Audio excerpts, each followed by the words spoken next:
The director of Spider-Man Across the Spider-Verse recently talked a little bit about the sequel and why specific Spider-Man made it into the final version.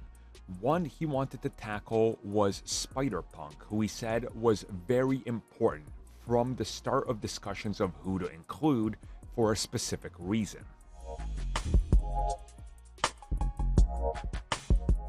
So once again, this comes at us from the director of Spider-Man Across the Spider-Verse. And he was talking about the use of Spider-Punk in the film and why they decided to put the character in there. And instead of reading you about 15 paragraphs, I'm going to sum it up like I do always. And essentially, it's the whole rage against the machine type of mentality that Spider-Punk has, and how his narrative is essentially be your own person, you are in control of your destiny, and you can fight authority. So the inclusion of that character in the film was something they wanted to do very early on, the director reveals, because they knew what direction they were heading in with 2099 and Miles Morales, and that they really needed a Spider-Man who sort of broke traditional rules.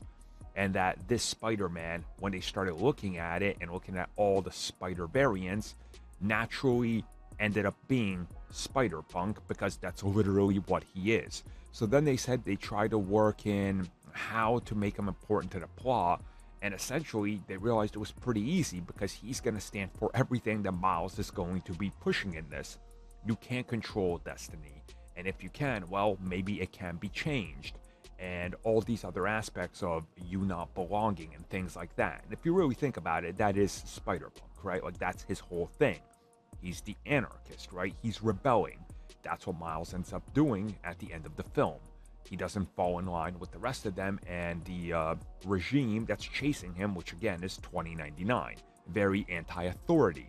So yeah, this honestly makes sense, and it's good to have them confirm that this is why it happened, because it's one of those things that just works for the film. Like, I don't think anybody's going to point at this and go, yeah, that doesn't fit the film. No, the theme is there. It's perfect.